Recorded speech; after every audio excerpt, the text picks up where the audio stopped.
Billahi minasyaitonir rajim. Bismillahirrahmanirrahim.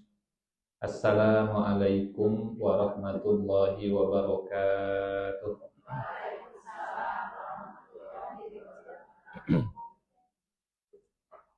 Alhamdulillahirabbil alamin. Wassalatu wassalamu ala asyrafil anbiya'i wal mursalin wa ala alihi wa sahbihi ajma'in. Rabbi shrah li sadri wa yassir li amri wahlul 'uqdatam min lisani yafqahu qawli. Allahumma la ilma lana illa ma 'allamtana innaka antal alimul hakim. Allahumma 'allimna ma yanfa'una wanfa'na bima 'allamtana wa zidna ilman wa amalan ya rabbal alamin. Amma ba'du. Ibu bapak, alhamdulillah pagi hari ini kembali berkumpul di majelis ilmu di Masjid Al-Amin. Mudah-mudahan semua sehat. Semoga majelis ini menjadi jalan kita dapat ilmu yang bermanfaat, insyaallah. Hari ini kita lanjut tadabbur ayat 40 surat Al-Baqarah insyaallah. A'udzu billahi minasyaitonir rajim. Bismillahirrahmanirrahim. Ya bani Israil adhkuru ni'mati allati an'amtu 'alaikum wa awfu bi'ahdi ufi bi'ahdikum wa iyaya farhabun. Wahai Bani Israel, ingatlah pada nikmatku yang telah aku berikan kepadamu.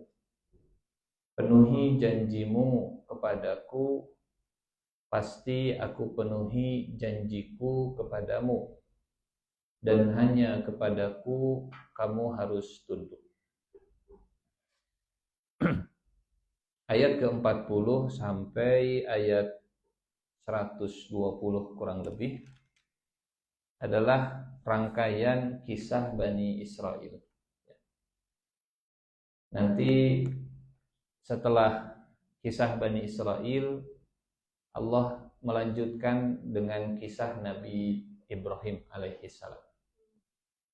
Jadi urutan tema dalam surat Al-Baqarah ayat pertama sampai ayat 29 ini muqaddimah tentang siapa orang yang bertakwa, siapa orang yang kafir, dan siapa orang yang munafik. Masih ingat ya, Bu? Insyaallah ayatnya ini catatan. Muqaddimah surat Al-Baqarah tentang 3 jenis, 3 golongan manusia yang bertakwa. Ayatnya 1 sampai 5. Hudal lil muttaqin alladzina yu'minuna bil ghaibi wa yuqimunas shalah wa mimma razaqnahum yunfiqun walladzina yu'minuna bima unzila ilaika wa ma unzila min qablika wa bil akhirati hum yuqinun ulaika ala hudan mir rabbihim wa ulaika humul muflihun. Ini golongan yang pertama, golongan manusia bertakwa, mereka akan beruntung, muflihun. Golongan yang kedua, kafirun.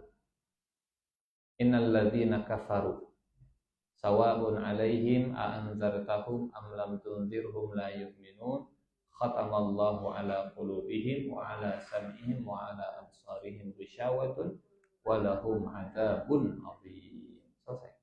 Cuman 2 ayat orang kafir. Kemudian yang paling panjang dari 3 golongan adalah orang-orang munafik, mengaku beriman padahal aslinya tidak. Dari ayat ke berapa? 8 dan seterusnya sampai ayat ke-20. sampai ayat ke-20. Nah, di ayat 17, 18, 19, 20 ini perumpamaan yang Allah buat untuk merangkum semua jenis golongan tadi. Ada golongan yang menyalakan apinya, menyalakan cahaya, orang yang bertakwa dan beruntung, yang mereka tetap stay, tetap bertahan di sekitar cahaya, tetap mendapatkan manfaat dari cahaya. Golongan yang kedua yang memang mereka nggak mau ada di cahaya. Sejak awal mereka memilih zulumat. Sejak awal mereka memilih kegelapan. Sejak awal. Dan golongan yang ketiga, golongan yang paling panjang. Ceritanya, ayatnya dari 8 sampai berapa tadi? 20. Yang mendekat cahaya, tapi setelah itu sedikit demi sedikit jaga jarak dan makin jauh dari cahaya, memilih gelap. Ulaikal ladzina ishtarawud dhalalata bil huda. Mereka yang menukar hidayah ya dengan kegelapan, dengan kesesatan. Stempelnya Islam, KTP-nya Muslim, syahadatnya sudah terucapkan, tadinya cahaya sudah diberikan, tapi lama-kelamaan dia makin jauh dari cahayanya. Lama-kelamaan dia menghindar. Selesai ayat 20, kemudian ayat berikutnya, ini perintah dari Allah untuk beribadah, kemudian kabar gembira untuk orang yang beriman dan beramal saleh, perumpamaan-perumpamaan yang Allah buat, dan muqaddimah sebelum Nabi Adam diciptakan, Allah sudah menciptakan bumi. Huwallazi khalaqalakum ma fil ardi jami'a. Dialah Allah yang telah menciptakan bagi kalian di muka bumi ini semuanya untuk kalian. Itu ayat 29. Sebelum ayat 30 Allah berfirman akan mengangkat khalifah di bumi dari kalangan manusia. Jadi disusun, ditata dengan rapih ayat-ayat dalam surat Al-Baqarah ini supaya kita lebih mengapresiasi bagaimana Al-Quran itu sangat dalam maknanya. Walaupun sistematika penyusunannya mungkin kalau diukur dengan standar manusia rada butuh pemahaman yang mendalam. Kita punya standar sendiri kalau manusia bikin tulisan itu muqaddimah. Dan biasanya kalau manusia bikin tulisan itu nggak pernah diulang lagi. Bab 1 ya sudah bab 1, bab 2 ya sudah bab 2, bab 3 ya sudah bab 3. Tapi di Al-Quran kadang di bab 3 membahas bab 1 lagi, nanti di bab 5 mengutip bab 2, terus begitu.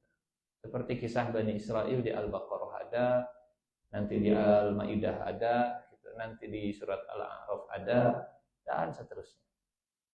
Seperti kisah Nabi Adam. Kisah Nabi Adam di Al-Baqarah ada, muncul lagi di Al-A'raf, muncul lagi di Al-Hijr, di Al-Isra, di Al-Kahfi, di Toha, di Sad, dan seterusnya. Nah, setelah itu tentang kisah Nabi Adam, dari ayat ke-30 sampai turunnya Nabi Adam ke muka bumi, di ayat ke-39, pertemuan terakhir. Pesan terakhir untuk Nabi Adam agar disampaikan ke keturunannya adalah ikuti petunjukku, kalau kufur, kalau mendustakan maka jadi penghuni neraka.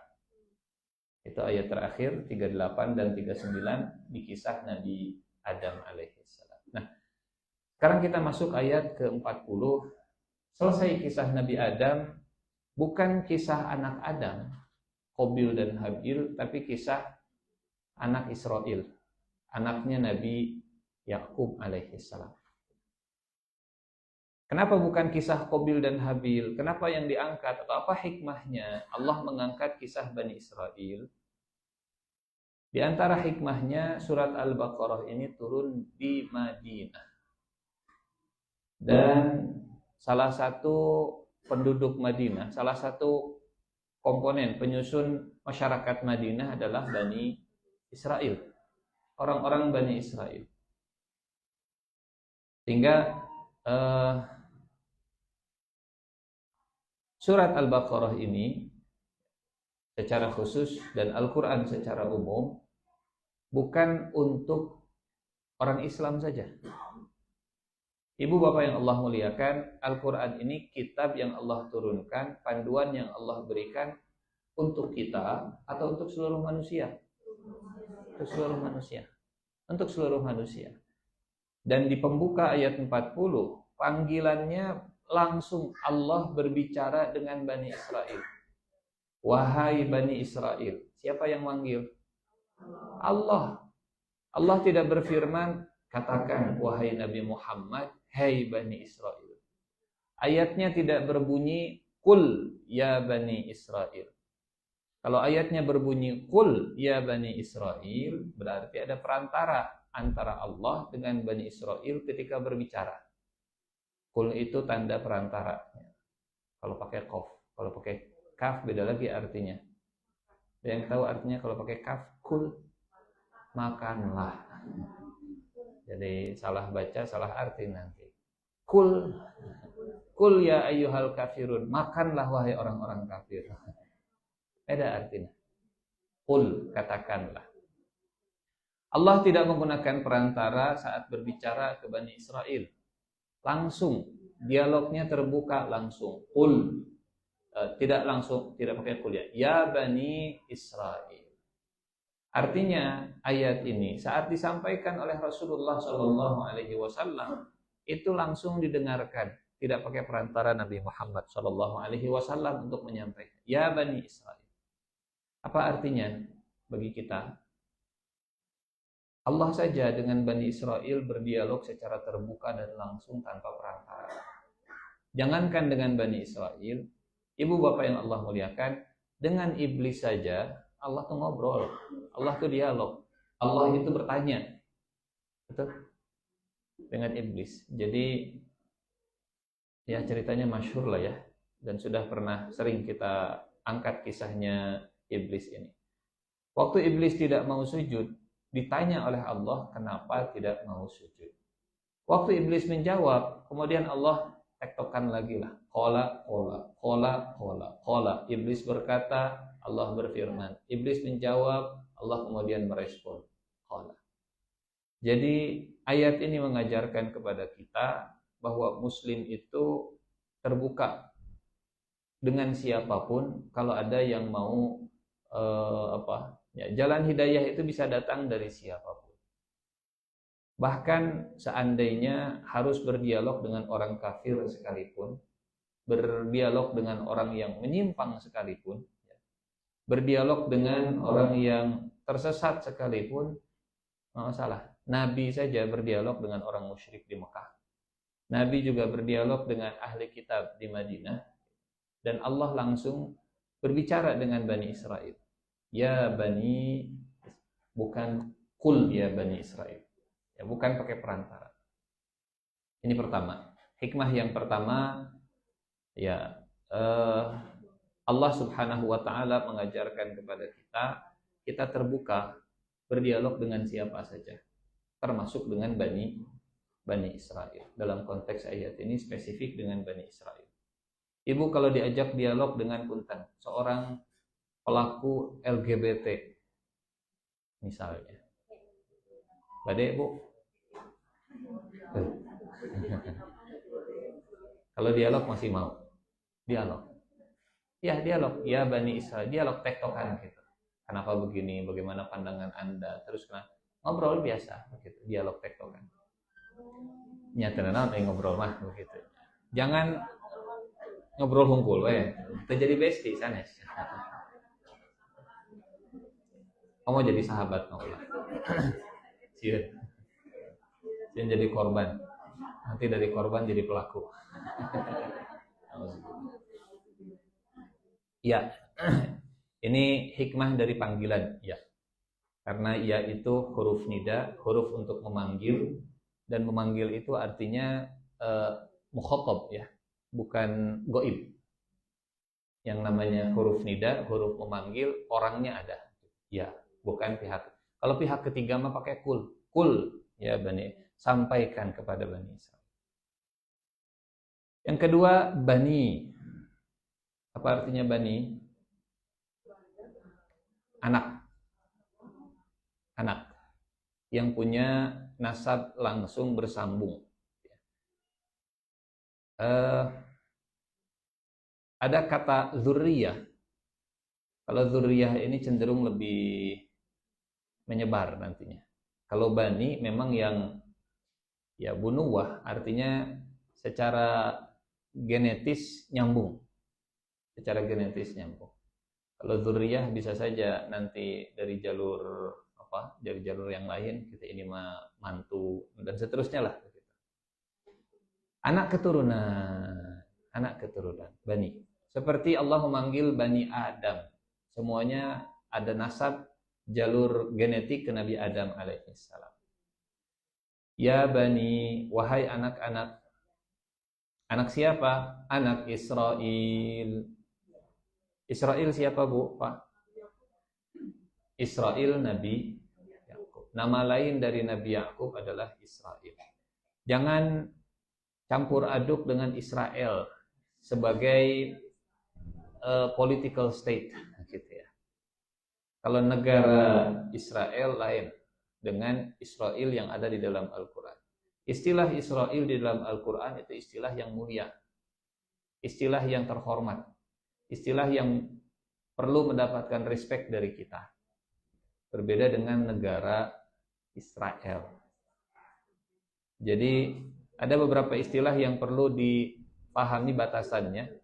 Ada Israel, ada Bani Israel, ada Yahudi, ada ahli kitab, ada juga Zionis. Beda. Definisinya penting untuk difahami.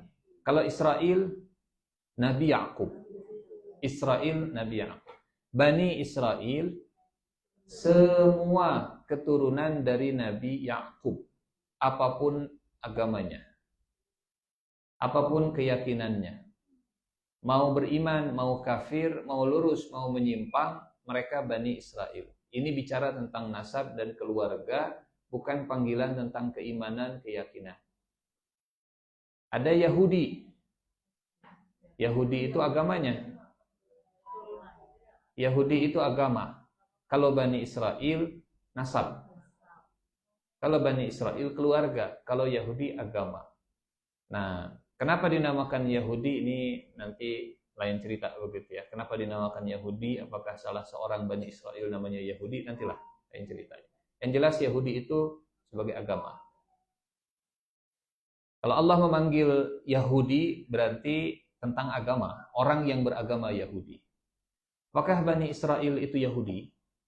Apakah semua Bani Israel itu Yahudi? Untuk menjawabnya, kita lihat di surat yang sama, surat Al-Baqarah, tapi di ayat yang lain. Gimana? Israel negara atau Israel yang di dalam Al-Quran? Nanti setelah Zionis kita akan bahasnya ya. Lihat dalam surat Al-Baqarah ayat 140. Al-Baqarah 140. Bahwa nenek moyang mereka, a'udzubillahi minasyaitonir rajim. Am taquluna inna Ibrahim wa Ismail wa Ishaq wa Ya'qub wal asbaq kanu hudan aw nasara? Qul a'antum a'lamu amillah wa man azlamu mimman katama syahadatan indahu minallah wa mallahu bighafilin amma ta'malun. Ataukah kalian yakin bahwa Ibrahim, Ismail, Ishak, Yakub dan anak cucunya yang 12 itu penganut Yahudi atau Nasrani? Ataukah kalian yang lebih tahu daripada Allah? Ini ayat menunjukkan bahwa Yahudi sebagai agama itu bukan agama yang dianut oleh Ibrahim, bukan juga oleh Ismail, bukan juga oleh Ishak, bahkan bukan juga oleh nenek moyang mereka sendiri yaitu Israel. Bani Israil. Termasuk 12 anak ini. Anak dan cucunya. Asbat itu yang 12. Apakah kalian lebih tahu daripada Allah? Orang zalim adalah yang menyembunyikan kesaksian dari Allah Subhanahu wa taala. Clear ya? Israel itu Nabi Yakub. Bani Israel adalah keturunan Nabi Yakub yang nasab dan genetiknya mengalir Nabi Yakub darahnya dalam tubuh mereka. Yang ketiga, Yahudi sebagai agama. Yahudi sebagai agama sejajar dengan Nasrani sebagai agama. Nah, Zionis. Apa itu Zionis? Bahasa Arabnya Sohyuni. Bahasa Inggrisnya Zionis. Zionis itu organisasi internasional yang diprakarsai oleh Theodor Herzl yang mengklaim agamanya Yahudi. Klaimnya agama Yahudi, aslinya sekuler. Jadi menunggangi agama Yahudi, aslinya pola pikirnya, kesehariannya sekuler, tidak religius seperti orang Yahudi. Yang mereka lah menginisiasi untuk mencaplok Palestina dan mendirikan sebuah negara. Dinamakanlah nama negaranya Israel. Tujuannya apa? Tujuannya menunggangi nama Israel supaya kelihatan religius. Jadi orang teh pabaliut. Jadi pabaliut. Jadi Israel laknatullah, Israel mah tidak laknatullah. Israel itu nama lain dari Nabi Yakub alaihissalam. Jadi yang terkutuk bukan negara Israel, tapi Zionisnya itu. Karena tidak semua orang Yahudi setuju dengan gerakan Zionisme. Tidak semuanya. Tidak semua. Walaupun dan tidak semua yang ikut dalam gerakan Zionis agamanya Yahudi. Aya oge Kristen pendukung Zionisme. Dan jangan salah, ada juga yang KTP-nya Muslim tapi mendukung Zionisme. Bahkan dikasih panggung, bahkan masuk TV, bahkan membela Israel. Nah, itu. Tidak usah disebut nama, jangan mengotori masjid kita. Jadi Zionisme itu gerakan internasional. Diinisiasinya oleh Theodor Herzl. Yahudi, walaupun kesehariannya lebih ke sekuler, ya tidak heran lah ya. Muslim juga banyak yang kalau KTP mah sekuler, tapi dah sehari-hari nama tidak kelihatan Islami, sholat itu, saum tara, gitu. Kalau ditanya agamanya Islam, pasti kayak gitulah Theodor Herzl. Jadi Israel yang jadi negara, nama negara itu menunggangi nama Nabi Yakub supaya lebih religius. Dan akhirnya pembaliut akhirnya sekarang. Baik. Ya Bani Israel, wahai anak-anak Israel. Ibu bapak yang Allah muliakan, kenapa tidak langsung saja dipanggil wahai, tadi ada yang tertinggal, ya ahlal kitab. Ahlul kitab. Walaupun ini ada perbedaan pendapat ya, kapan dipanggil ahli kitab, kapan dipanggil Yahudi dan Nasrani. Perumpamaannya seperti Muslim dan ahli Quran. Apakah setiap Muslim ahli Quran? Kalau ahli Quran, pasti Muslim. Tapi ada Muslim yang jauh dari Quran, ada Muslim yang memang dekat sekali dengan Al-Quran. Yahudi dan Nasrani ada yang ahli kitab. Ahli berarti memang dekat sekali dengan kitabnya, membaca, memahami, menguasai dan seterusnya. Ada juga yang ya sekedar Yahudi, sekedar Nasrani. Walaupun ini ada perbedaan pandangan ya. Ada yang mengatakan ya ahli kitab semua Yahudi dan Nasrani adalah ahli kitab. Nah, kalau saya secara pribadi lebih condong ke pendapat tidak semua Yahudi dan Nasrani adalah ahli kitab. Tapi ahli kitab pasti Yahudi dan Nasrani. Tidak berlaku kebalikannya. Ahli kitab pasti Yahudi dan Nasrani, tapi tidak semua Yahudi dan Nasrani adalah ahli kitab. Artinya kalau diterjemahkan bahasa sederhananya, ahli kitab itu Yahudi dan Nasrani yang religius sekali, yang betul-betul menjalankan apa yang Allah berikan kepada mereka. Nah, dan nanti bakal dibedakan secara hukum. Wa ta'amul ladzina utul kitaba hillul lakum. Bagaimana dengan hukum makanan ahli kitab? Bagaimana dengan menikah laki-laki muslim menikah dengan wanita ahli kitab? Apakah semua Yahudi dan Nasrani halal atau wanita Yahudi dan Nasrani yang ahli kitab? Bisa pada nikah seorang Yahudi Nasrani. Gitu.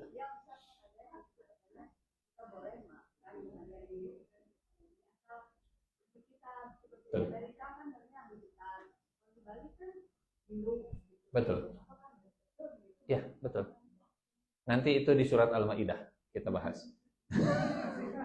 Itu Kaira, keumuran tuh.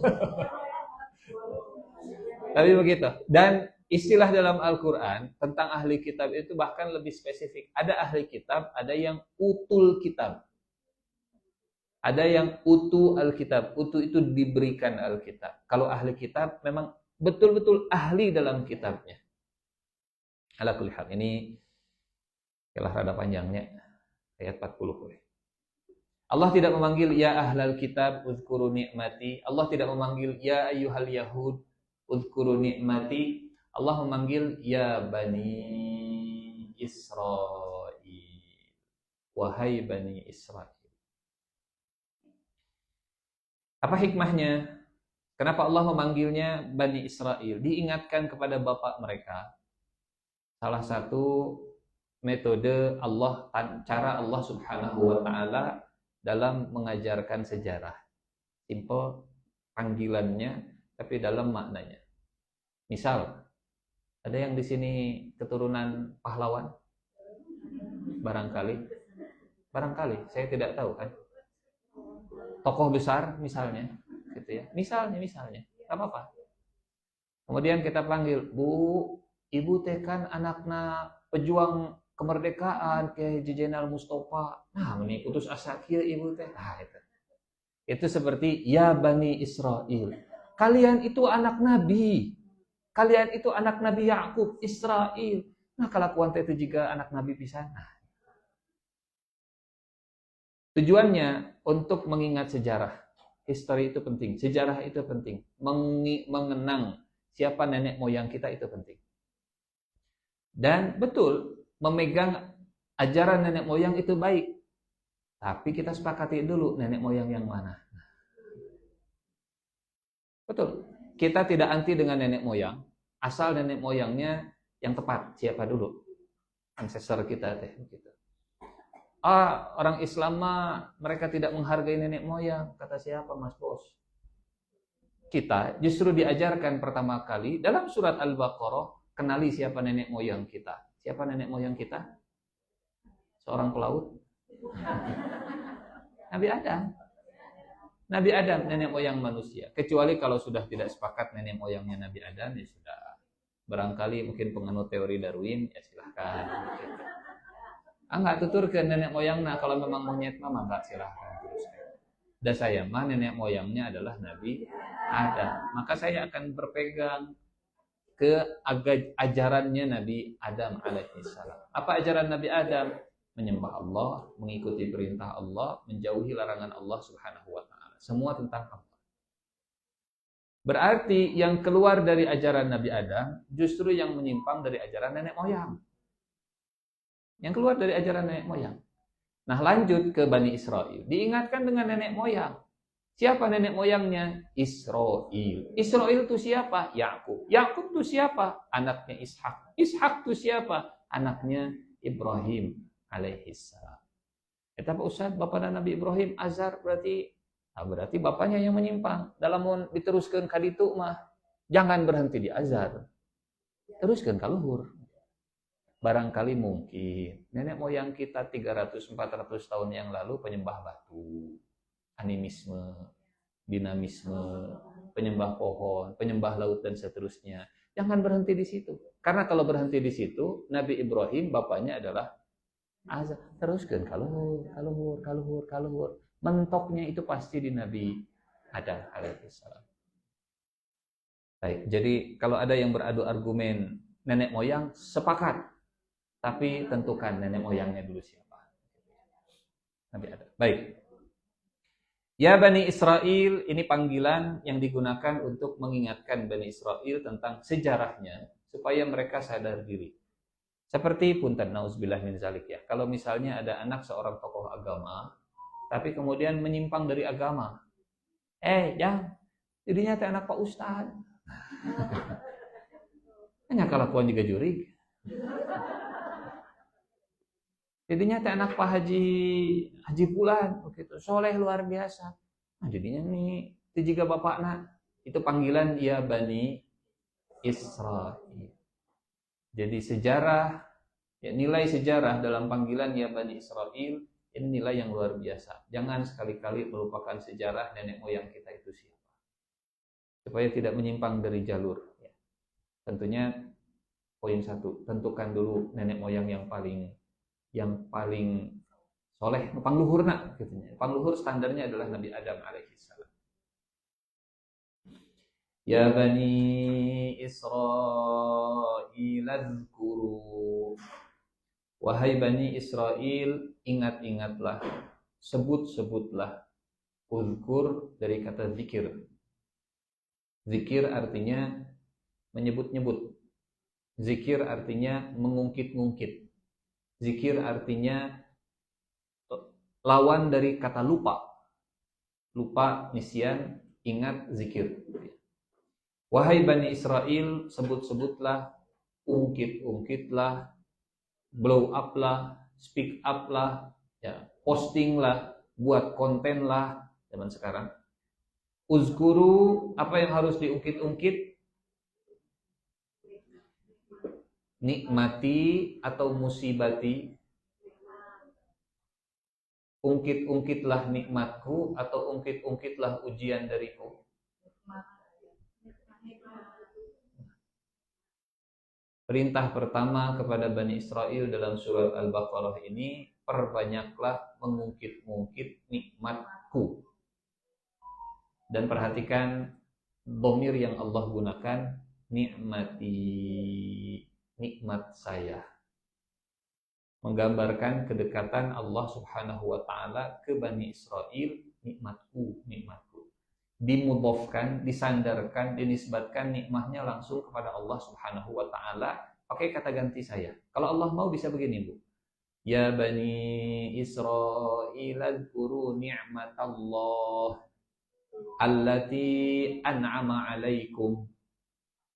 Tapi ini formatnya ngobrol hadap-hadapan. Hei Bani Israel, perbanyaklah untuk mengungkit-ungkit nikmat saya yang telah saya berikan kepada kalian. Nikmat saya, ni'mati. Jadi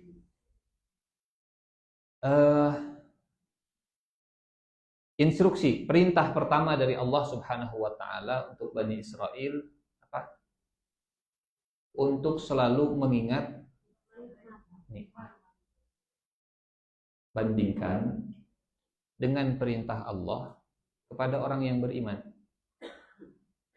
Ya ayyuhalladzina amanu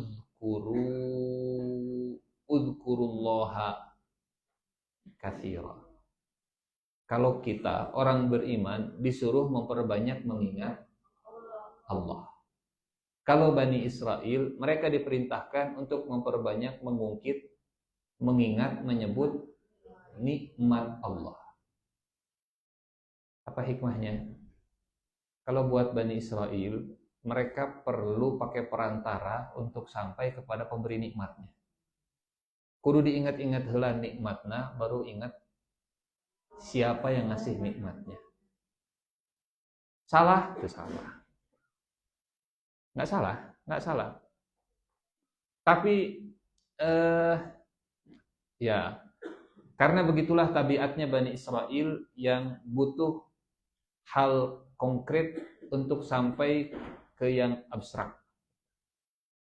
Butuh perantara nikmat untuk sampai kepada siapa pemberi nikmat.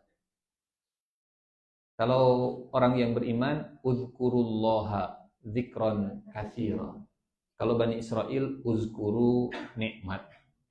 Ada orang yang ingatnya ke nikmat, ada orang yang ingatnya ke pemberi nikmat. Masih bagus yang pertama juga, kalau dengan mengingat nikmat membuat dia ingat kepada pemberi nikmat. Tapi yang bahaya, yang celaka, kalau cuma ingat nikmatnya saja, tapi nggak ingat siapa yang memberinya. Akhirnya hanya menikmati, tapi tidak mensyukuri dan berterima kasih kepada yang memberi. Uzkuru nikmati, ingatlah nikmatku. Nikmat yang mana yang sudah Allah berikan ke Bani Israel? Nanti kita akan, Bapak Ibu lihat di ayat, dimulai dari ayat ke-49 dan seterusnya. Ayat-ayat yang dimulai dengan wa'idh, dari mulai wa'idh najjaynakum min ali fir'auna yasumunakum su'al azab. Ingatlah ketika kami menyelamatkanmu dari kejahatan Fir'aun. Satu. Wa id faraqna bikumul bahar, ayat 50-nya. Ingatlah ketika kami membelah lautan untukmu. Ayat berikutnya, wa id wa'adna Musa arba'ina lailatan thumma takhadtumul ijla min ba'dihi wa antum zalimuna thumma afawna ankum min ba'di dzalika la'allakum tashkurun. Ingatlah ketika kalian menyembah sapi saat Nabi Musa pergi 40 hari. Wa id ataina Musa al-kitaba wal furqan. Ingatlah sekitar 15 kali Allah mengingatkan Bani Israel nikmat-nikmat yang pernah diberikan kepada mereka. Wa idh najjaynakum wa idh faraqna wa idh wa'adna wa idh ataina Musal kitab wa idh qala Musa liqaumihi ya qaumi innakum zalamtum anfusakum wa idh qultum ya Musa lan nu'mina laka hatta narallaha jahra wa idh qulna adkhulu hadhihi alqaryah wa idh istasqa wa idh qultum ya Musa lan nasbir wa idh qala Musa liqaumihi innallaha ya'murukum an tazbahu baqarah. Ya. Kemudian mana lagi? Wa idh akhadna mitsaqa bani Israila la ta'buduna illallah, dan seterusnya dan seterusnya. Jadi dibantu oleh Allah untuk diingatkan, dibantu oleh Allah untuk mengingat apa saja yang sudah Allah berikan. Dengan wa idh, wa idh, wa idh, wa idh, wa idh. Ibu bapak yang Allah muliakan, kalau ini panggilan untuk Bani Israel, lalu apa hubungannya dengan kita? Kenapa Allah ceritakan Bani Israel di dalam Al-Quran? Padahal Al-Quran ini kitab suci untuk Nabi Muhammad Sallallahu Alaihi Wasallam. Kan Bani Israel mah sudah tuh, nabinya sudah sangat banyak. Dari sejak Nabi Yakub sampai Nabi Isa alaihi salam, Bani Israel semua. Bani Israel semua. Cukuplah kalau di sini mah Bani Ismail misalnya. Ya. Kan anak Nabi Ibrahim setidaknya ada 2 yang kita tahu. Ada Ismail, ada Ishak. Ishak punya anak Yakub, Yakub punya anak 12, 12 punya anak cucu cicit yang gawareng uduk-uduk kakait siur, dan seterusnya jadi Bani Israel. Pindah kenabian setelah Nabi Isa ke Nabi Muhammad Sallallahu Alaihi Wasallam, anak cucu dari Ismail. Kenapa masih ya Bani Israel, bukan ya Bani Ismail? Kira-kira apa hikmahnya? Kenapa Allah mengabadikan panggilan kepada Bani Israel di dalam Al-Quran yang nabinya adalah Bani Ismail? Nabinya Bani Ismail, bukan Bani Israel, Nabi kita itu, Nabi Muhammad. Ibu bapak yang Allah muliakan, ya, semua perilaku Bani Israel akan jadi cermin yang terulang baik buruknya kepada umat Nabi Muhammad Sallallahu Alaihi Wasallam. Jadi cerita Bani Israel adalah cerita kita semua. Yang baik, baik. Yang buruk, buruk. Apa yang ada di Bani Israel pasti akan ada di umat Nabi Muhammad Sallallahu Alaihi Wasallam. Gak mungkin gak relate sama sekali, gak mungkin gak relevan. Nama cerita baheula. Aitam ada Al-Quran tidak diturunkan di ruang kosong. Al-Quran tidak diturunkan di ruang hampa. Al-Quran tidak turun kemudian gak ada hubungannya sama sekali dengan kita. Gak mungkin. Terus kenapa tidak to the point langsung? Gak usah ya Bani Israel langsung ya Bani Ismail kudukia. Kadang bahkan seringnya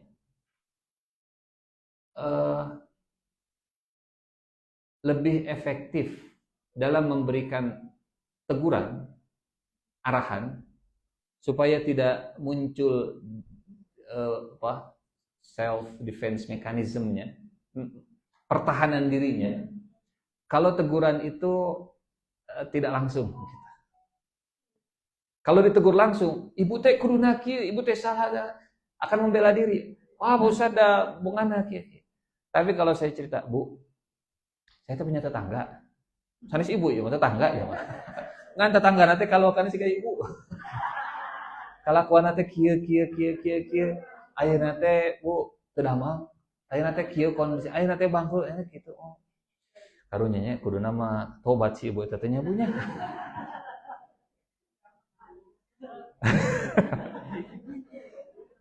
Kadang bahkan sering itu efektif supaya tidak membangun benteng pertahanan diri. Karena kalau langsung bisa jadi dia menolak, bisa jadi dia mempertahankan diri, bisa jadi dia bahkan nyerang balik. Tapi kalau saya sedang cerita tentang Bani Israel, Bani Israel teh kieu maksudna umat Islam. Ulah kitunya. Tapi cerita sejarah, cerita Bani Israel. Cerita Fir'aun. Jadi Fir'aun teh dulu teh begini. Maksudnya bapak teh tong juga Fir'aun. Tapi ceritanya sejarah. Kenapa ada sejarah dalam Al-Quran? Karena Allah ingin menyampaikan sesuatu dengan cara yang siga Gatot Kaca mah kita pengen belok kanan tapi ke kiri heula. Siga di bundaran, Bu. Tahu kan di bundaran? Ibu dah yang ke kanan, tapi kan kudu muter heula kitu sih. Tah kadinya. Dan kadang, bahkan sering, cara seperti itu juga bisa efektif dan lebih masuk, lebih mengena karena tidak merasa diserang. Tidak merasa langsung ditembak. Kalau ditembak dia bertahan. Kalau ditembak dia menghindar. Kalau ditembak bahkan bisa nyerang balik. Tapi kalau cerita orang lain, biarkan dia berpikir, oh, buah saya gak gitu, benar sih gak gitu. Padahal iya, padahal maknya.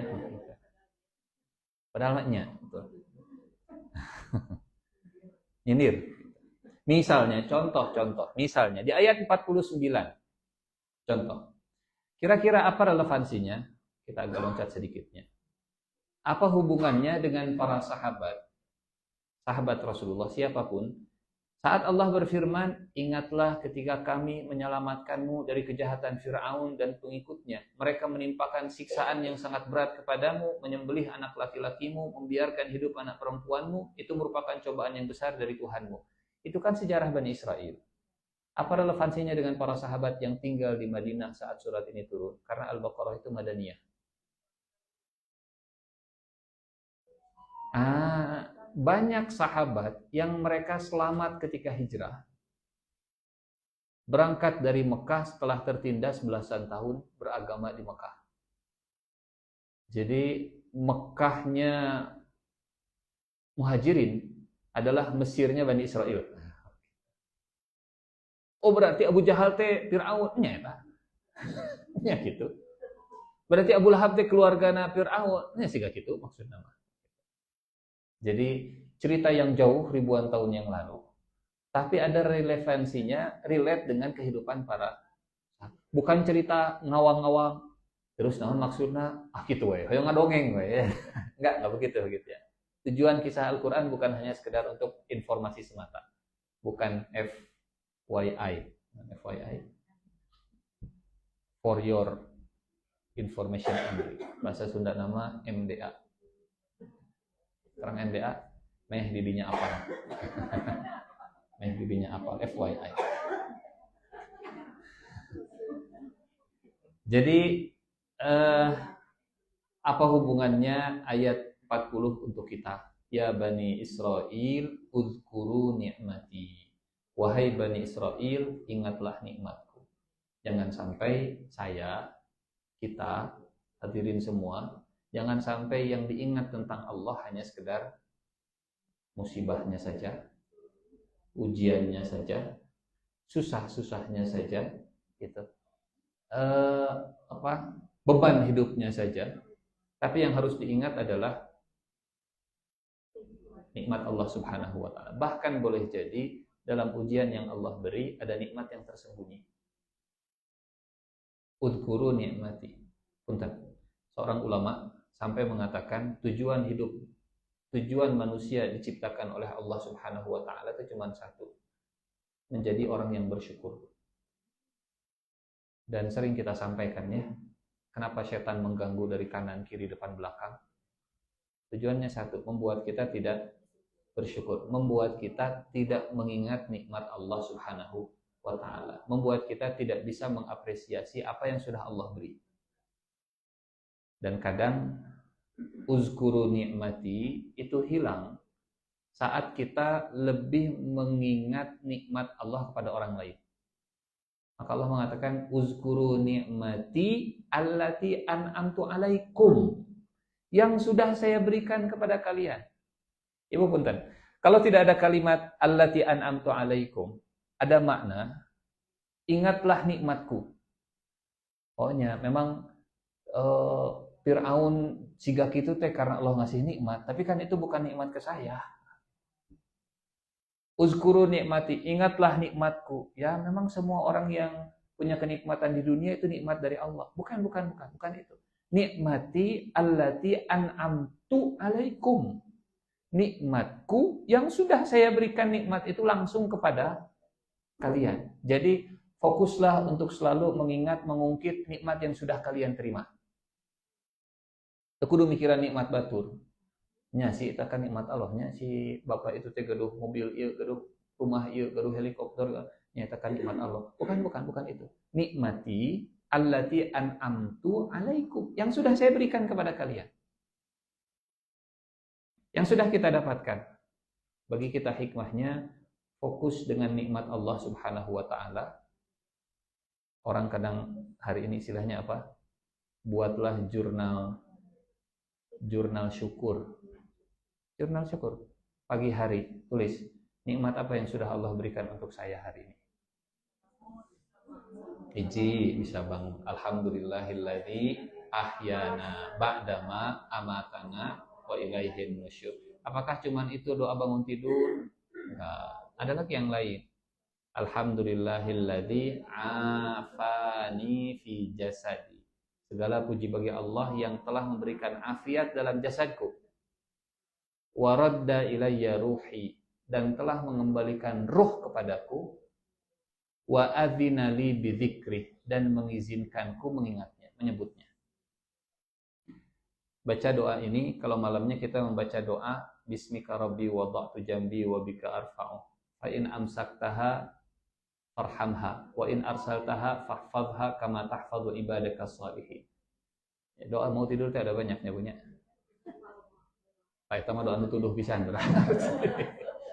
Pas tekiat kita. Betul. Ada doa Allahumma inni aslamtu nafsi ilaika wa wajjahtu wajhi ilaika wa fawwadtu amri ilaika wa alja'tu zahri ilaika raghbatan wa rahbatan ilaika la manja wa la malja'a minka ilaika amantu bi kitabikal ladzi anzalta wa nabiyyikal ladzi arsalta. Ustaz keburu tunduk. Ambil baca. Tenang sambil baca, oke. Dan dibaca juga terjemahannya supaya lebih menyerap, supaya lebih menghayati. Ada lagi doa tadi bismika rabbi wada'tu jambi wa bika arfa'u fa in amsaktaha farhamha wa in tursilha atau apa ya? Fahfadha kama tahfadh bihi ibadaka shalihin.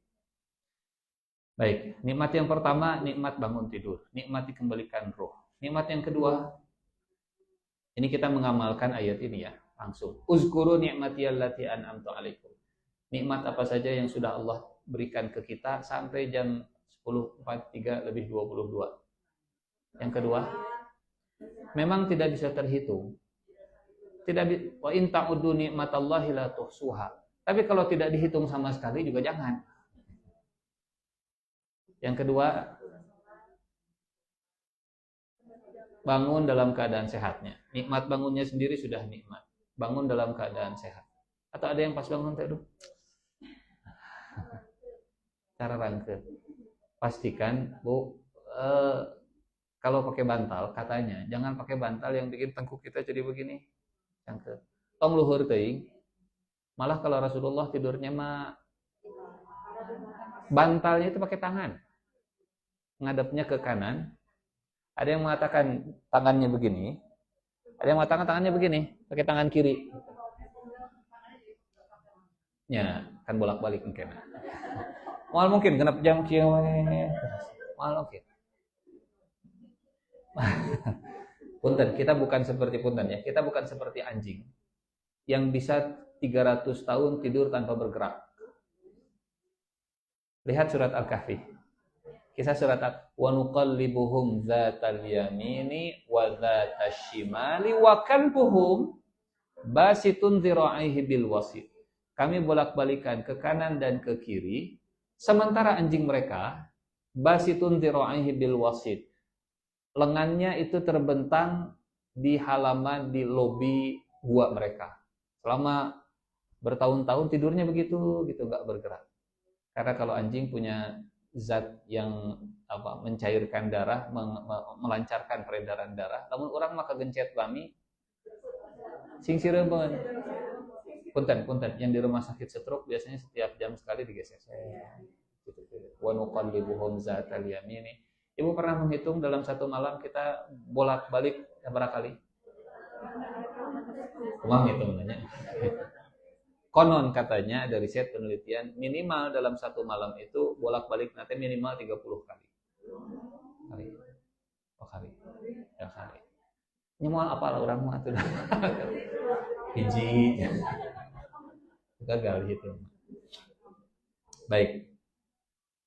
Umur, bangun, sehat. Apalagi Bu? Pak? Nah. Ya nafas, alhamdulillah. Nafas.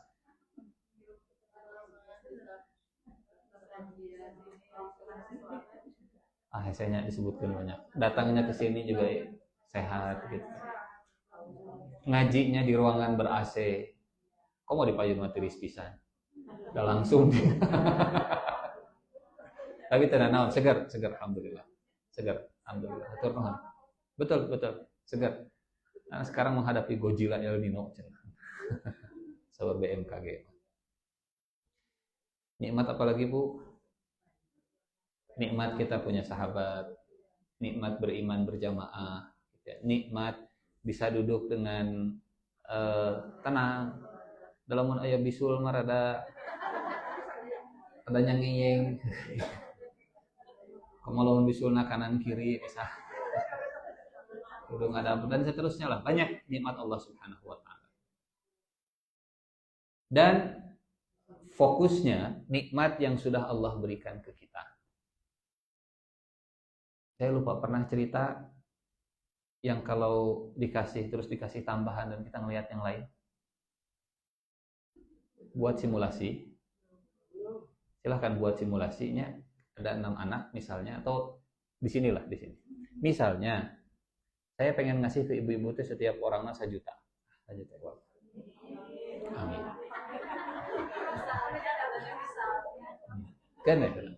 1 juta. Kiris ya Pak Ustaz lah, kiris. Kema ibu nyablon kiris dina kurudung. Bisa yang donasi tapi supaya menjaga harkat dan martabat ibu begitunya. Atau kiris tempel di kaca mobil. Anda ingin donasi. Setiap orang dikasih 1 juta. 1 juta. Senang Bu? Alhamdulillah. Datang ke sini nggak pegang, pulang bawa 1 juta. Alhamdulillah. Beberapa jamaah saya kasih lebih. Bu, yang ibu mah tambahan jadi 2 juta. Ibu 2 juta, bapak dipongkar 2 juta, dan seterusnya. 5 orang dikasih 2 juta.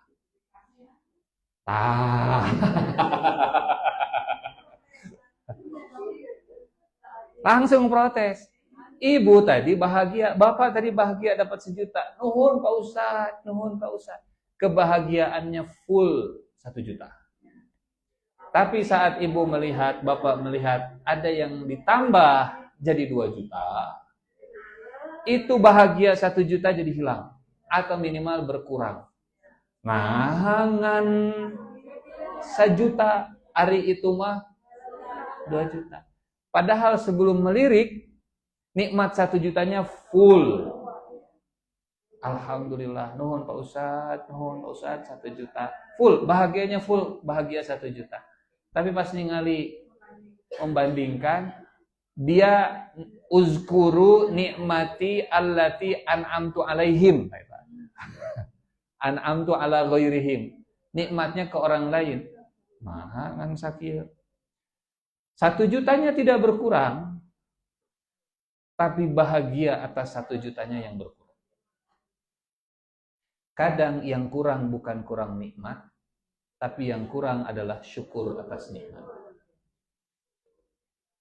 Dan susah membahagiakan orang yang tidak bersyukur. Susah. Susah membahagiakan. Secantik apapun ibu dandan, kalau suami bukan termasuk orang yang bersyukur, susah dibahagiakan. Betul. Dan sebaik apapun istri memberikan pelayanan, betul. Dan sebaik apapun suami dalam memberikan pemberian, sebanyak apapun dalam memberikan pemberian, kalau tidak bersyukur mah susah untuk dibahagiakan. Karena bahagia itu bukan dengan pemberiannya, bahagia itu ada dalam syukur atas pemberiannya.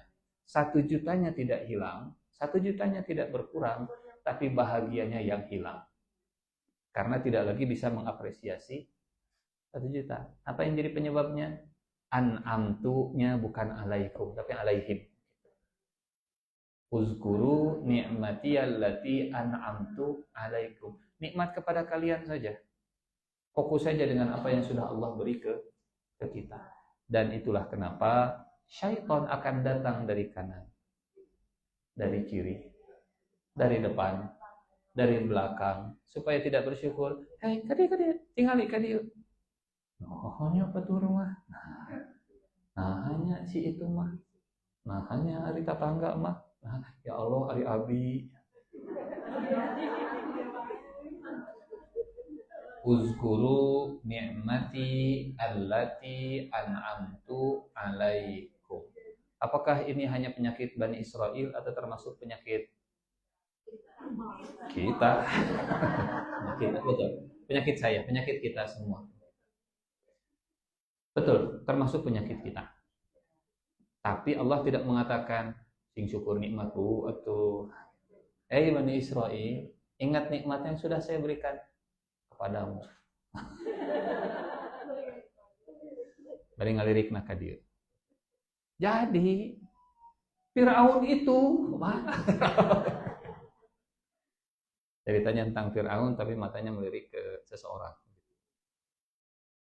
Ya Bani Israil adhkuru ni'mati allati an'amtu alaikum. Yang kedua, wa aufu bi'ahdi ufi bi'ahdikum.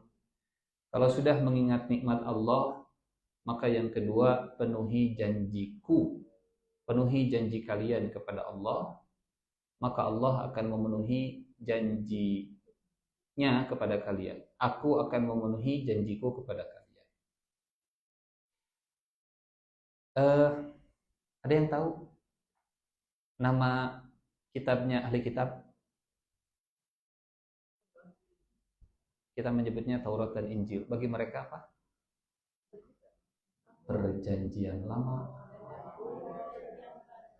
Perjanjian Old Testament, New Testament. Kalau kalian mengamalkan dengan sebenar-benarnya yang sudah Allah turunkan, maka aku akan memenuhi janjiku kepada kalian. Sampai sekarang namanya masih sama, perjanjian lama, Dalam bahasa Arabnya al-ahdul qadim, al-ahdul jadid. Dan konsekuensi kalau memenuhi perjanjian lama, perjanjian baru akan lanjut ke ayat 41 nanti ya, pertemuan berikutnya lah. Wa aminu bima anzaltu musaddiqan lima ma'akum. Berimanlah kepada Al-Quran yang saya turunkan, membenarkan apa yang ada di membenarkan apa yang ada di bersama kalian. Musaddiqan lima ma'akum, membenarkan apa yang ada di tengah-tengah kalian, membenarkan Taurat, membenarkan Injil. Sampai sekarang orang menyebutnya perjanjian lama dan perjanjian. Kalau mereka betul-betul mengamalkan perjanjian lama dan perjanjian baru, mereka akan sampai kepada kesimpulan untuk mengikuti Nabi Muhammad Sallallahu Alaihi Wasallam. Pasti. Masih di surat yang sama, Al-Baqarah ayat 146. Al-Baqarah ayat 146. Sering kita sampaikan ya. Alladzina atainahumul kitaba ya'rifunahu kama ya'rifuna abna'ahum wa inna fariqam minhum la yaktumunal haqqa wa hum ya'lamun. Ahli kitab, orang-orang yang kami berikan kepada mereka Alkitab. Redaksinya, kami berikan kepada mereka Alkitab, bukan ahli kitab. Pilihan redaksi itu sangat penting untuk dipahami. Kalau ahli kitab berarti spesifik yang ahli. Kalau ini orang yang telah kami berikan kepada mereka Alkitab, berarti semua. Yahudinya, Nasraninya. Orang-orang yang telah kami berikan Alkitab mengenal dia Muhammad Sallallahu Alaihi Wasallam seperti mereka mengenal anak-anak mereka sendiri. Sesungguhnya sebagian mereka menyembunyikan kebenaran padahal mereka mengetahuinya. Aufu bi'ahdi, penuhilah janji kalian kepadaku. Penuhilah semua isi perjanjian lama dan perjanjian baru. Isinya apa? Isinya kalau dirangkum, disimpulkan, akan sampai kepada kesimpulan untuk mengikuti Nabi Muhammad. Dan mereka sudah kenal siapa Nabi Muhammad sebelum ada Nabi Muhammad Sallallahu Alaihi Wasallam. Di surat yang lain, sebentar. Memang ini suratnya bukan surat Al-Baqarah. Surat Al-A'raf. Perjanjiannya adalah Al-A'raf ayat 150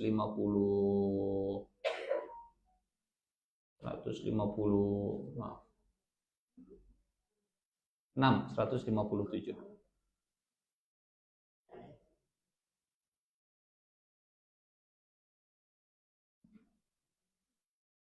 Alladzina yattabi'una ar-rasulan nabiyyal ummiyyal ladzi yajidunahu maktuban 'indahum fit tawrati wal injil ya'muruhum bil ma'rufi wa yanhahum 'anil munkari wa yuhillu lahumut thayyibat ويحل لهم الطيبات ويحرم عليهم الخبائث ويضع عنهم إصرهم والأغلال التي كانت عليهم فالذين آمنوا به وعزروه ونصروه واتبعوا النور الذي أنزل معه أولئك هم المفلحون. Orang-orang yang mengikuti Rasul, seorang nabi yang ummi, yang tidak bisa membaca dan menulis, yang namanya mereka dapati tertulis di dalam Taurat dan Injil. nama Nabi Muhammad sallallahu alaihi wasallam tertulis di dalam Taurat dan Injil, yang ada pada sisi mereka Taurat dan Injil tersebut, dia Nabi ini sallallahu alaihi wasallam menyuruh mengerjakan yang ma'ruf, melarang mengerjakan yang mungkar, menghalalkan yang baik, mengharamkan yang buruk, menghilangkan beban dan belenggu pada mereka. Maka orang yang beriman kepadanya, memuliakannya, menolongnya, dan mengikuti cahaya yang terang yang diturunkan kepadanya, itulah orang yang beruntung. Inilah janji yang harus dipenuhi oleh Bani Israel. Mengikuti Nabi yang ummi, menolongnya, beriman kepadanya, memuliakannya, menolongnya, mengikuti cahaya yang terang.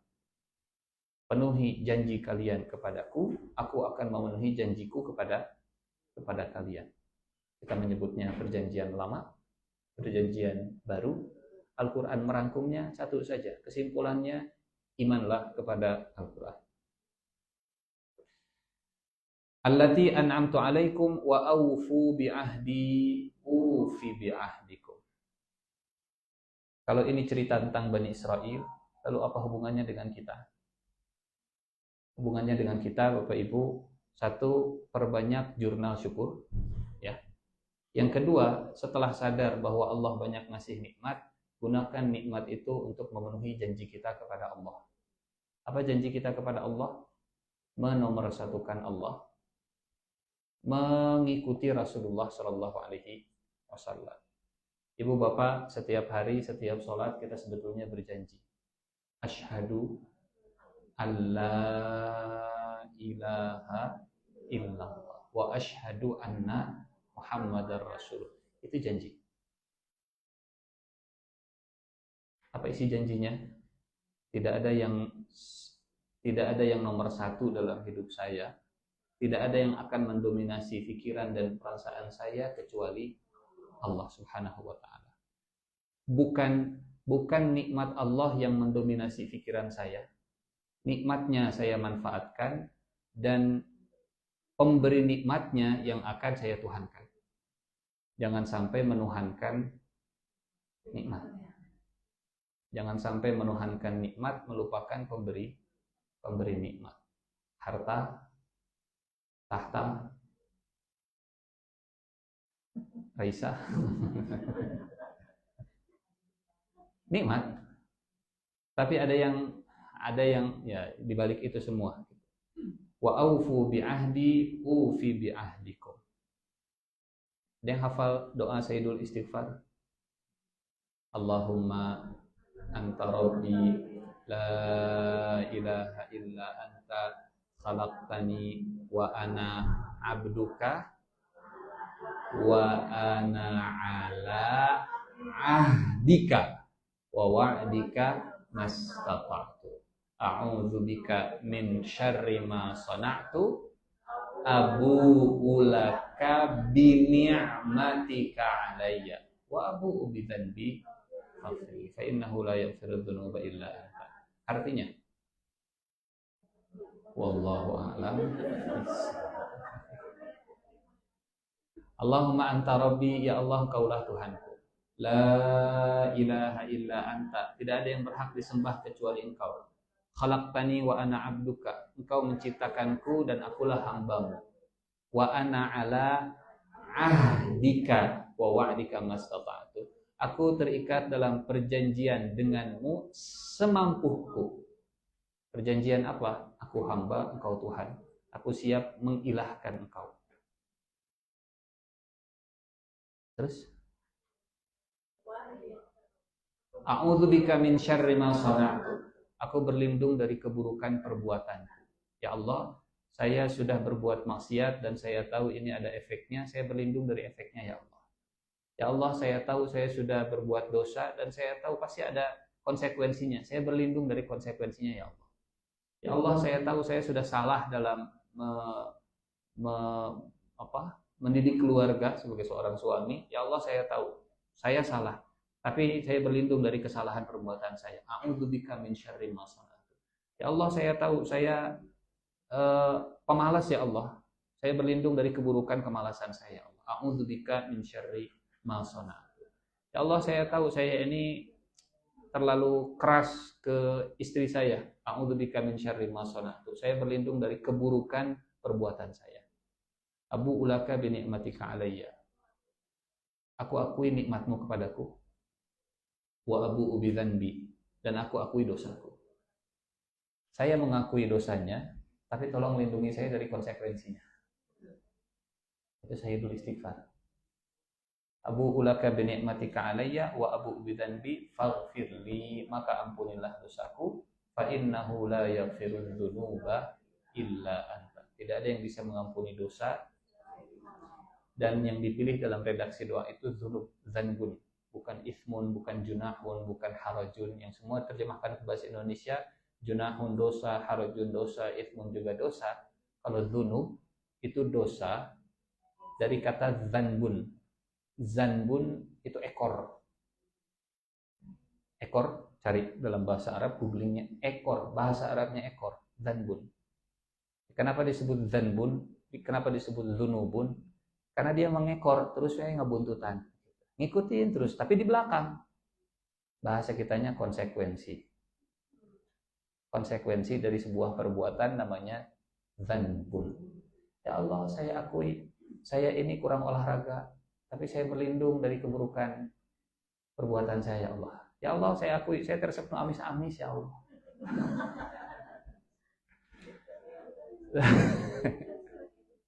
Ya Allah, saya akui, saya itu jarang tidur, resepnya bergadang malam-malam. Abu ulaka bi ni'matika alayya. Engkau berikan nikmat kepadaku, dan aku akui dosaku, dan lindungi saya dari keburukan perbuatanku. A'udzubika min syarri ma sana'tu, abu ulaka bi ni'matika alayya, abu bidzanbi. Nikmat yang kau berikan kepadaku, malah aku pakai untuk berbuat dosa, yang konsekuensinya pasti ada.